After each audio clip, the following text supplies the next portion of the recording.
दीपक शर्मा जी। राधे राधे।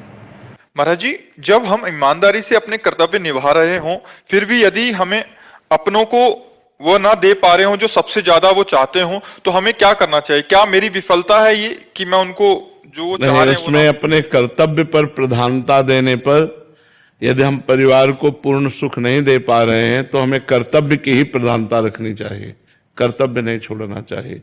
जैसे हमारे राष्ट्र सैनिक महीना भर के लिए छुट्टी में आए, 6 महीना 1 साल नहीं आ पा रहे हैं, बॉर्डर पे लगे हुए हैं, अब उनके बच्चे, उनकी पत्नी, उनका परिवार कितना विकल होता है। थोड़ी देर के लिए सोचो, जब कोई आर्मी का जवान अपने छुट्टी पूरी करके निकल रहा हो और उसका छोटा बच्चा अंगुली पकड़ के कह रहा हो कि पापा आप कब आओगे, तो ये वादा नहीं कर सकता आएंगे कि नहीं आएंगे, ये वो वादा नहीं कर सकता कि मैं आऊंगा कि नहीं आऊंगा। हृदय भर आता है कि पता नहीं जाते ही गोली खाना पड़े, क्योंकि राष्ट्र सेवा है, प्राण कब छूट जाए। तो मुझे लगता है कि प्रधानता अपने कर्तव्य की रखनी चाहिए, तो लोक परलोक सब बन जाएगा। कर्तव्य छोड़ दिया तब तो फिर मोह से ग्रसित हो गए हम। कर्तव्य का पालन करते हुए परिवार का हम पोषण करें। जो कर्तव्य का त्याग करके परिवार का पोषण करते हैं वो अपने परिवार में सुखी नहीं रहते। जो कर्तव्य का पालन करते हैं तो धर्मो रक्षति रक्षिता, धर्म उसके परिवार की रक्षा करता है, धर्म उसको सुख प्रदान करता है। तो हमें लगता है कर्तव्य प्रधान रखना चाहिए। वीर सिंह जी दतिया से। राधा वल्लभ सिंह श्री हरिवंश महाराज जी। महाराज जी, भगवत गीता के 18वें अध्याय में एक श्लोक में कह रहे हैं कि हे कुंती पुत्र, मनुष्य को अपने भावजन्य कर्तव्यों का परित्याग नहीं करना चाहिए, भले ही उसमें दोष दिखाई दे। निस्संदेह सभी प्रयास किसी ना किसी बुराई से ढके रहते हैं, जैसे अग्नि धुएं से ढकी रहती है। महाराज जी, इसमें सभी कार्यों में दोष युक्त क्यों कहा गया ऐसे? क्योंकि कोई भी कार्य हो उसमें दोष हो ही जाता है। स्वधर्मो निधनो श्रेया पर धर्मो भयावहा। अपने धर्म का पालन करे, चाहे दूसरे का श्रेष्ठ धर्म हो उसके हम अनुगमन न करें, अपने धर्म का पालन करें जो हमें कर्तव्य मिला है। अब जैसे हम पोछा लगा रहे हैं तो पवित्रता के लिए लगा रहे हैं, लेकिन निर्दोष नहीं है, कोई न कोई जीव मरेगा उसमें, पोछा के नीचे आएगा। अब चूल्हे पे पहले भोजन बनता था तो किस लकड़ी में कितनी चींटी अंदर पैक है कुछ पता नहीं, वो जलेगी, वो मरेगी। और उन्हीं दोषों का नाश भगवान नाम के कीर्तन से, भगवान के जप से होता है। तो किसी का श्रेष्ठ कर्म देखकर हम लालायित न हो, हमें जो कर्म मिला है हमें अपने धर्म का पालन करते हुए अपने कर्म को करना चाहिए। हम कहीं लुभायमान न हो, हम कहीं अन्यत्र प्रभावित ना हो, हम अपने कर्म को छोड़कर कहीं अन्य के कर्म को न करने लगे, हम अपने कर्म को ही करें जो हमें कर्म धर्म के अनुसार प्राप्त हुआ है। चेतन भावसार। राधा वल्लभ श्री हरिवंश। श्री हरिवंश महाराज जी। महाराज जी, मैं नित्य प्रति ब्रह्म मुहूर्त में उठकर ठाकुर जी की सेवा आरती करता हूँ, किंतु जब भी अपनी आंखें बंद कर प्रभु की छवि या चिंतन करता हूँ तो महाराज जी मुझे प्रभु की नहीं आपकी छवि मन में नजर आती है। तो महाराज जी, मैं इस क्या समझूं मेरे उन विचारों को? अब हमें तो लगता है भगवान की छवि है तो अच्छी बात है। ये छवि तो नष्ट हो जाएगी, आज नहीं तो कल। ये तो मनुष्य शरीर है, ये नष्ट हो जाएगा। पर अगर सिद्धांत की बात कहें तो ध्यान मूलम गुरु मूर्ति, पूजा मूलम गुरु पदम, मंत्र मूलम गुरु वाक्यम, मोक्ष मूलम गुरु कृपा। यदि हमारे ध्यान में संत सदगुरुदेव आते हैं तो बड़ी कृपा है। यदि हम संत सदगुरुदेव के चरणों का पूजन करते हैं तो बड़ी कृपा है। यदि हम संत वाक्यों का पालन करते हैं तो बड़ी कृपा है।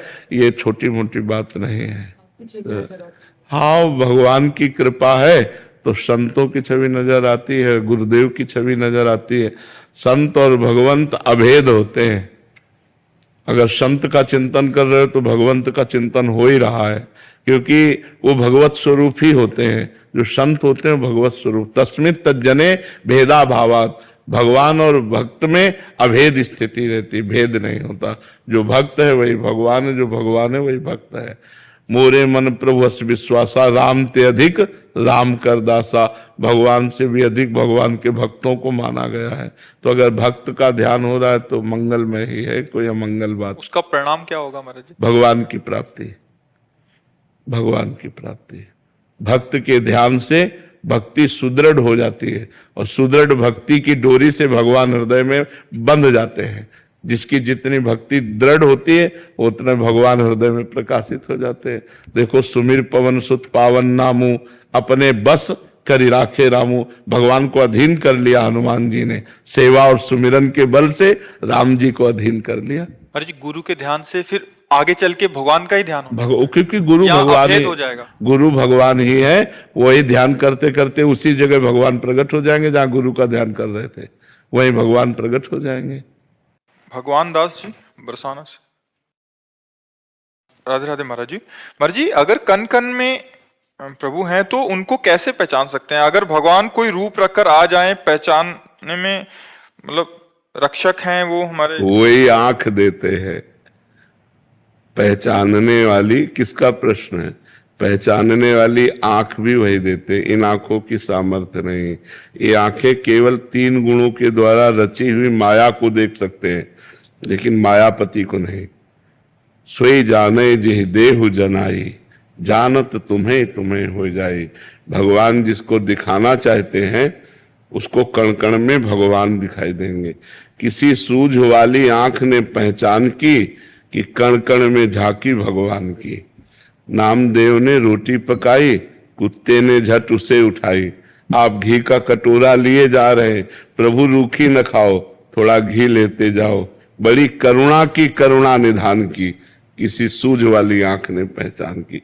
कुत्ते में विट्ठल भगवान दिखाई दे रहे नहीं ना? तो कण कण में भगवान है, जन जन में भगवान है। इसलिए मुझे पहले भजन करना पड़ेगा। भजन के प्रभाव से जब हमारे ज्ञान नेत्र खुलेंगे तब हमको दिखाई देगा कि मनुष्य नहीं, सब रूपों में भगवान ही विराजमान है। अभी तो हमें सब रूपों में स्त्री पुरुष जड़ चैतन्य, अच्छा बुरा, पापी पुण्यात्मा महात्मा अलग अलग दिखाई दे रहे हैं। जब हमारे ज्ञान नेत्र बहु नाम जन्मनावंते ज्ञानवान माम प्रपद्यते वासुदेवा सरमिति सा महात्मा सुदुर्लभा। बहुत जन्मों की साधना के बाद हमारे ज्ञान नेत्र प्रकट होते हैं, तब उनसे हम जान पाते हैं कि सब में भगवान विराजमान है। और ऐसा जिसको ज्ञान हो गया सा महात्मा सुदुर्लभा। ऐसा महात्मा मिलना बड़ा दुर्लभ है जो कण कण में भगवान का दर्शन करता है। आपको तो दिखे महाराज जी, तो हम बोलो ना सबको दिख जाएंगे। ऐसा होता ना। एक बार भाई जी से, हनुमान प्रसाद पोद्दार जी से उनके निज जनों ने कहा कि राधा कृष्ण आपको बहुत प्यार करते हैं, वो आप राधा कृष्ण को प्यार करते हैं। भाई जी एक बार राधा कृष्ण से कह दो हम लोगों को भी दिखाई दे दे। तो भाई जी ने कहा अगर ऐसा विधान होता तो हम पूरे विश्व को दर्शन करा देते, पर ऐसा विधान नहीं है। जब तक आप रोओगे नहीं, जब तक आप तड़पोगे नहीं, तब तक वो आपके नेत्रों में आने वाले नहीं। और वो ना आना चाहे तो किसी की ताकत नहीं कि आपको दिखा दे, और वो आना चाहे तो किसी की ताकत नहीं कि रोक ले। ये स्वतंत्र हैं। भगवान परतंत्र नहीं, स्वतंत्र है। परम स्वतंत्र न सिर पर कोई, भावे मने करे वो सोई। इसलिए हम रो रो कर नाम जप करें, वो कभी कृपा करें और उनके दर्शन हो जाए तो कण कण में दर्शन होने लगेंगे। फिर सक्षम सिंह जी कानपुर से, श्री हरिवंश महाराज जी। महाराज जी, सत्संग में सुना था कि आशा ही परम दुख है और निराशा ही परम सुख है। तो क्या हमें गुरुदेव के सानिध्य और गुरुदेव व संतों के दर्शन सेवा की भी आशा नहीं रखनी? ये भागवतिक है। वहां संसार की आशा को कहा गया है आशा ही परमम दुखम नैराश्यम परमम सुखम। भोग सुखों की आकांक्षा, धन की आकांक्षा, मान प्रतिष्ठा की आकांक्षा, सबसे बड़े बनने की आकांक्षा, ये दुख ही प्रदान करती है। लेकिन हम वृंदावन जाएं, हम भगवान के दर्शन पावें, हम संतों का संग करें, हम नाम जप करें, हमारे अच्छे आचरण हो, ये कामना, ये आशा दुख देने वाली नहीं। आशास्य दास्यम वृषभानुजायास तीरे समध्यास्य च भानुजाया कदानु वृंदावन कुंजवी थी सुहम राधे अतिथिर भव्यम। हे किशोरी जू, कब ऐसी कृपा होगी कि वृंदावन की गलियों में मैं भिक्षा मांग कर खाऊं, राधा राधा रटूं और आपका दास्य भाव पाऊं, आपका दासी पद प्राप्त करूं, ऐसी मेरी आशा है। तो आशा एक राम जी से, दूजी आशा छोड़ दे। नाता एक राम जी से, दूजा नाता तोड़ दे। तो जो दूजी आशा है वो छोड़ने की बात है, भगवान की आशा थोड़ी। भगवान से आशा करो कि हे भगवान मेरा भजन बने, हे भगवान मेरी बुद्धि शुद्ध रहे, हे भगवान मैं सबका उपकार करूं, हे भगवान हमारे हृदय में आपका स्मरण चलता। ये आशा तो करनी ही है, भोगों की आशा के त्याग की बात है। जैसे महाराज जी आपका सानिध्य कम प्राप्त हो पाता है, तो जैसे और आपके कोटि के जो गुरुजन जैसे संत उनके सानिध्य में हमें जाने की जरूरत है, जाना चाहिए, जैसे आपका सानिध्य कम प्राप्त हो पा रहा है प्रकट में। जी, आवश्यक लगे तो जाना चाहिए, संतों का संग सुनना चाहिए। पर हो सकता है एक संत के सिद्धांत को दूसरे संत का सिद्धांत काट रहा हो, क्योंकि कोई कर्म योग है, कोई अष्टांग योग है, कोई ज्ञान योग है, कोई भक्ति योग है, कोई प्रेम योग है। तो जैसे यहाँ की जो चर्चा है वो भक्ति और प्रेम योग से युक्त होगी, तो कोई इसे काट सकता है, क्योंकि दासोहम की है। जब कोई शिवोहम की चर्चा करेगा तो वो काट देगा, तो फिर कहाँ चल पाओगे। तो एक है साधे सब सदे और सब साधे सब जाए। अगर हम बहुत जगह सत्संग करेंगे तो हमें ज्ञान तो हो जाएगा बहुत जगह का, लेकिन लाभ नहीं, पर हम चल कहाँ पाएंगे। और एक जगह का सत्संग किया और पकड़ लिया, चल दिया तो चले गए, निकल गए, पार हो गए। तो ये बात ध्यान रखना है। हमारे यहाँ ध्रुवदास जी कहते हैं, इष्ट मिले और मन मिले, मिले भजन रस रीति, तहां निसंक होए मिलिए, तासो कीजे प्रीति। ऐसे का सत्संग करो जिससे इष्ट मिलता हो, श्यामा श्याम, मन मिलता हो, और श्यामा श्याम की दासता रूपी भजन रस रीति मिलती हो, तब तो सही रहेगा। नहीं तो फिर वो सत्संग आपको दूसरे मार्ग की तरफ ले जाएगा। थोड़ी देर दूसरे मार्ग की बात सुनी, थोड़ी देर प्रेम मार्ग की बात सुनी, फिर ज्ञान मार्ग की बात सुनी, तो चलोगी किसमें। एक मार्ग पकड़ लो, एक मार्ग चलो, तो सिद्ध हो जाओगे, भगवान की कृपा प्राप्त हो जाएगी।